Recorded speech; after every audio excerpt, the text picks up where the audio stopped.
देखो भाई एक और क्वेश्चन देखो बच्चों,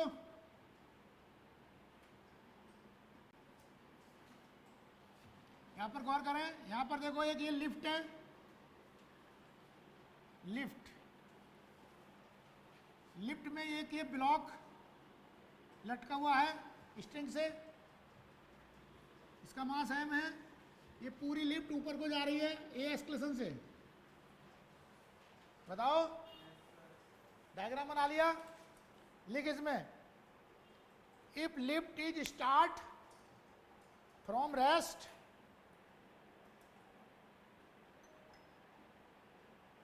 in upward direction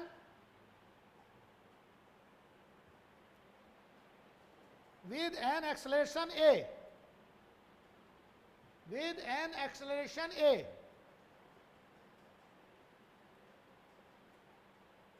full stop. Find the work done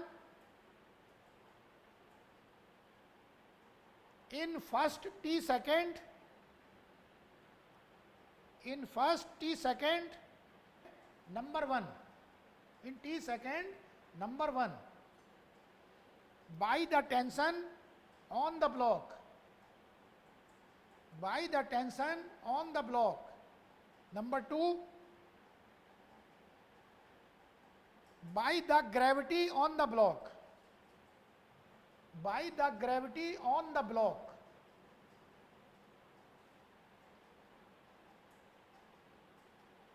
ये क्वेश्चन। अब देखो भाई, इसे समझाता हूं, ध्यान से देखो, सॉल्यूशन देखो। सॉल्यूशन में डायग्राम दोबारा बना लो। इधर देखो, ग्रेविटी का फोर्स ये लग रहा है नीचे mg, और ये इधर टेंशन लग रही है T। क्लियर? तो यहां पर दो फोर्स लग रहे हैं, एक ग्रेविटी का फोर्स यानी वेट, दूसरा टेंशन। तो यहां पर जो वर्क डन पूछा गया है, टेंशन के द्वारा भी पूछा गया है और ग्रेविटी के द्वारा भी पूछा गया है ब्लॉक पर। क्लियर? दोनों के द्वारा पूछ रहे हैं। अब देख इधर, सबसे पहले एक काम करो, टेंशन निकालनी पड़ेगी। क्या निकालनी पड़ेगी? टेंशन। तो टेंशन निकालने के लिए इक्वेशन बता। T minus m g equal to m a. ये क्या कर रहे हैं हम, कैसे इक्वेशन कैसे बना रहे हैं? विद रेस्पेक्ट टू ग्राउंड लेकर। बता भाई, विद रेस्पेक्ट टू ग्राउंड लेकर के ये इक्वेशन बना रहे हैं, टेंशन निकालने। बता। तो इससे T कितनी आ गई? एम जी प्लस ए, और ये टेंशन आ गई। अब इसके बाद डिस्प्लेसमेंट और निकाल ले।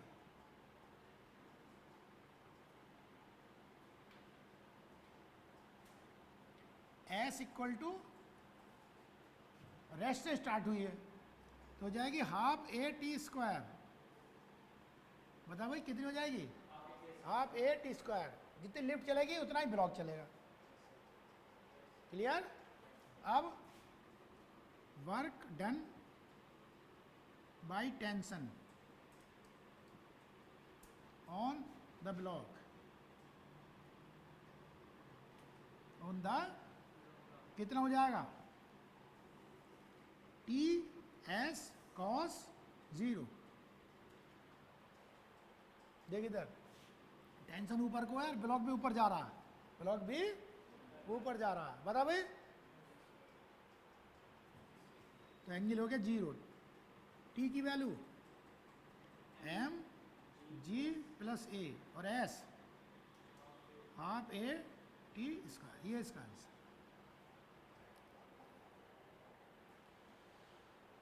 है। इसके बाद फिर क्या निकालना है? अब क्या निकालना है?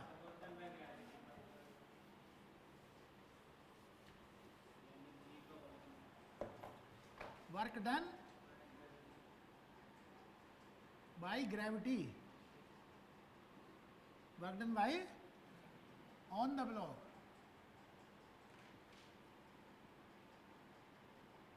बता भाई, फोर्स क्या हो गया अब? ग्रेविटी यानी m g, m g s cos angle कितना हो जाएगा इस केस में? mg नीचे को है और डिस्प्लेसमेंट ऊपर को है, cos 180 तो हो जाएगा माइनस mgs माइनस mgs कितना, हाफ ए टी स्क्वायर, ये इसका आंसर। बताओ आ गया?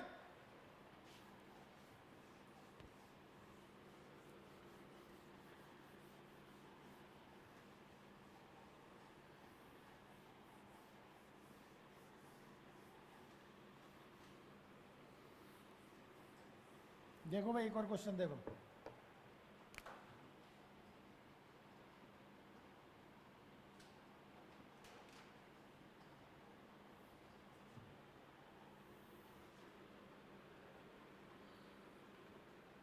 ये एक वर्टिकल वॉल है और ये एक हॉरिजॉन्टल सरफेस है, ठीक है? गौर करें, यहाँ पर एक ये रॉड है रखी हुई, ये रही, इसकी लेंथ L है, बोलो। इसके बाद ये जो रॉड है इसे हमने इस तरह से खड़ा कर दिया, इस तरह से वॉल से लगाकर एंगल थीटा पर। रॉड एक ही है, इस रॉड को अब ऐसा कर दिया, ठीक है?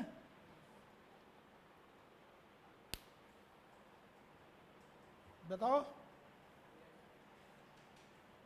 लिख लिया? लिखो इसमें, find the work done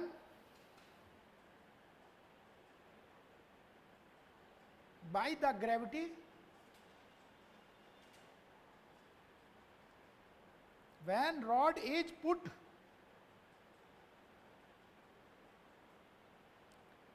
on the wall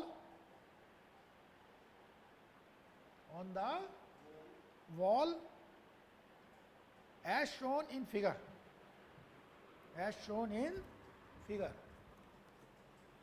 ये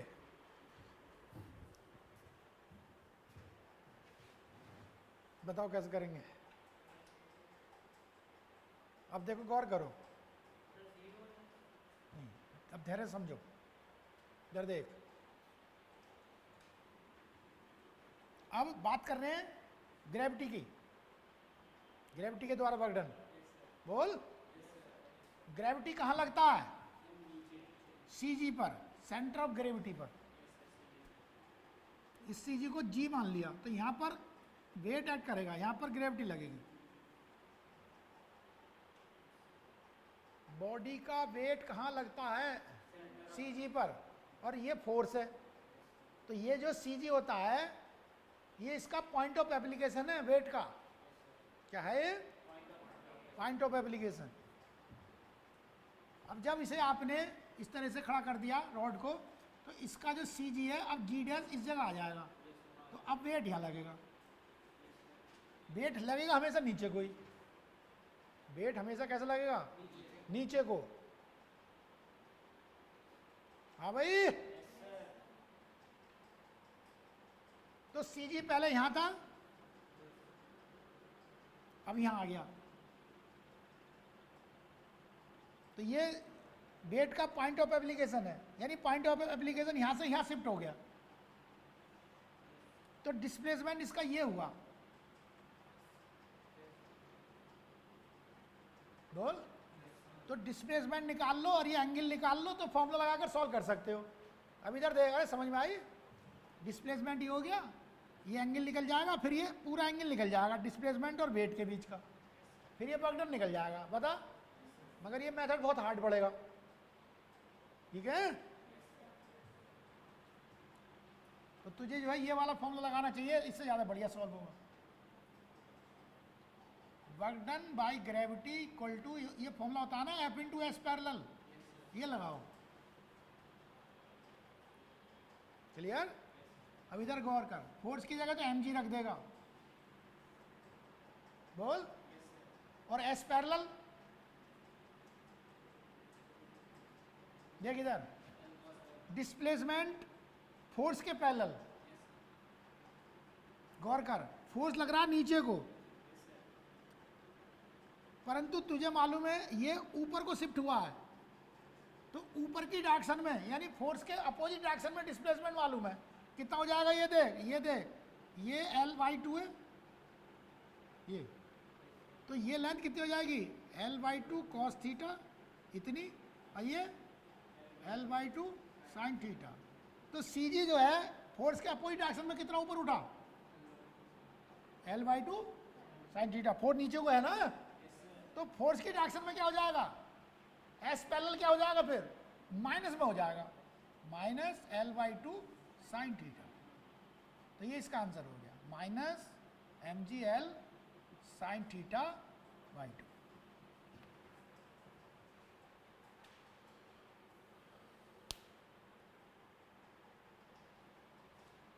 इसका एक और तरीका होता है, चाहो तो उसे भी लिख लो, नीचे लिख ऑल्टरनेटिव मेथड।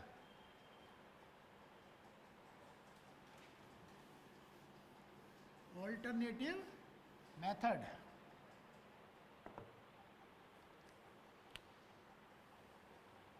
देख इसमें एक बात याद रखनी है, work done by conservative force,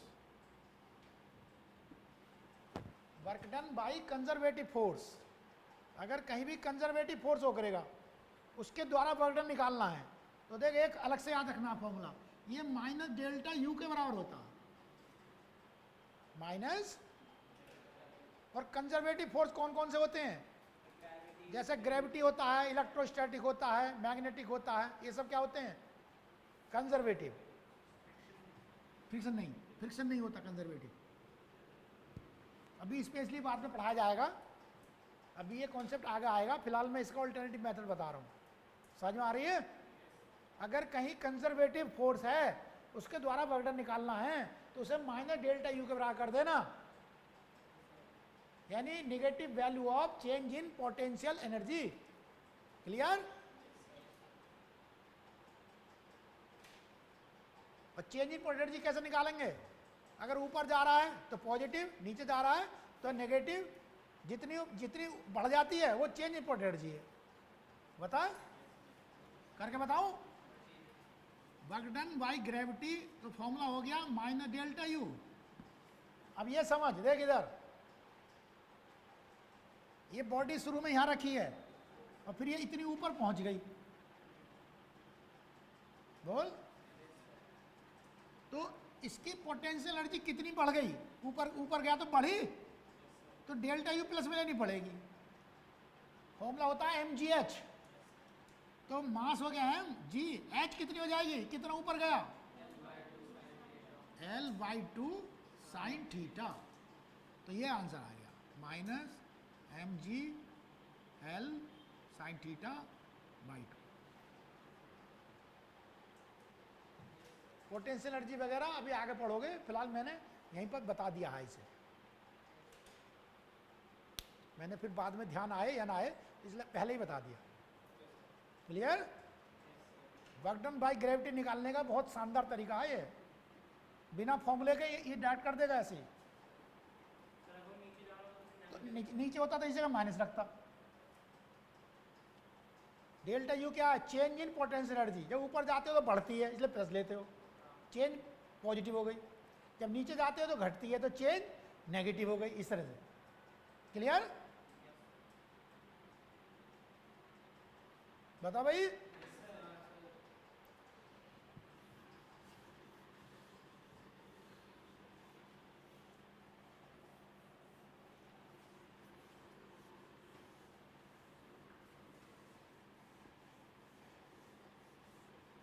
देख भाई एक और क्वेश्चन दे रहे हैं, करके देखा, क्वेश्चन लिख, a rolling shutter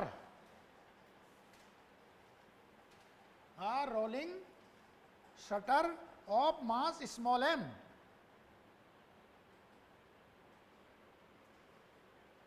and its height is small h above the ground,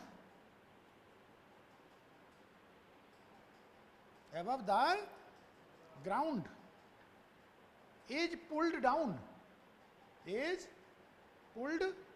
down, full stop. Find the work done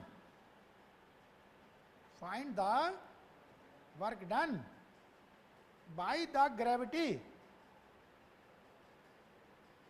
when it is just pulled down.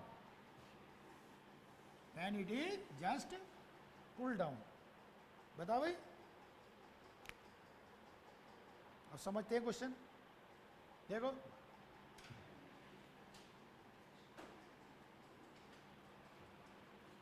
अरे इधर देख ले, ये एक रोलिंग शटर है। शटर नहीं होते जो दुकान में लगे रहते हैं, उस पर नीचे गिरा देते हैं, ये रोलिंग शटर है। तो इस समय जो इसका वेट है, वेट कहाँ ऐड करता है? CG पर, ये नीचे को ऐड कर रहा है। बता, अब इधर देख, गौर कर, अगर इस शटर को खोल दिया जाए, नीचे गिरा दिया जाए, बोलो, तो अब ये h हाइट नीचे तक चला जाएगा, ऐसे फैल जाएगा सब में। पहले मास एक ही जगह था इकट्ठा, फिर इसे खींच दो नीचे तक, बोल। अब CG कहाँ ऐड करेगा?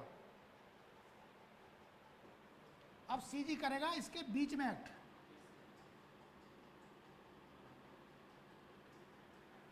CG सेंटर ऑफ ग्रेविटी कहाँ ऐड करेगा? हाँ, ये G है, अब ये G डैश हो जाएगा, यहाँ इस जगह ऐड करेगा। बता भाई, तो डिस्प्लेसमेंट क्या हुआ? G से G डैश तक, ये हो गया इसका डिस्प्लेसमेंट। तो डिस्प्लेसमेंट कितना हो गया? S h/2।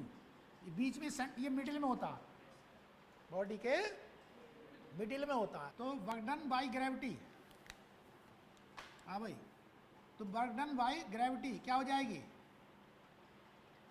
F into S parallel. F की जगह क्या लिख लेगा? mg, और एस पैरेलल देख, यही h/2 ही हो गई। क्या हो गई? h/2। अरे ये एस पैरेलल mg के डायरेक्शन में ही तो है। डिस्प्लेसमेंट एस पैरेलल मिल गई मुझे। अरे बता,